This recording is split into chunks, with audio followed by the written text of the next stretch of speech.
হুজুর জান্নাতের ভেতর আবার শপিং মল থাকবে কেমনে? প্রশ্ন আসতে পারে না?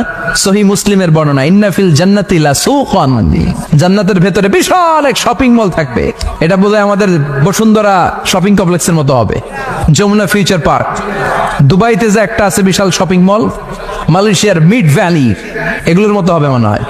কত বিশাল যে শপিং মল হবে। সহিহ মুসলিমের বর্ণনা, প্রতি শুক্রবারে সব জায়গা থেকে বন বন করে মৌমাছির মতো জান্নাতীরা ওই শপিং মলে শপিং করতে আসবে।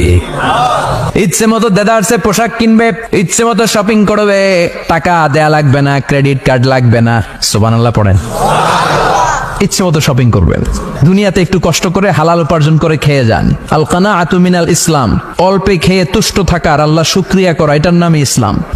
অল্প খাও, অল্প পড়ো, অল্প জমাও, অল্পের ভেতরে বরকত ঢুকাই দিছে কে? অনেকে দেখবেন অনেক খাই খাই নাই নাই করে, এটা যাদের স্বভাব তাদের কখনো বরকত হয় না। অল্প খাবেন, অল্প পড়বেন, আর হালালের সাথে সম্পর্ক করবেন। আল্লাহুম্মা কফিনি বিহালালিকা আন হারামিক ওয়া আগনিনি বিফাদলিকা আম্মান সিওয়াক। বিশ্বনবী দোয়া করতেন, আল্লাহ হালালকে আমার জন্য যথেষ্ট করেন, হারাম থেকে আমারে বাঁচিয়ে রাখেন। পড়েন আমিন। হালাল অল্প হলেও হালালে বরকত আছে না নাই? হারাম বেশি হলেও এটাতে কোনো বরকত নাই, ঠিক কিনা?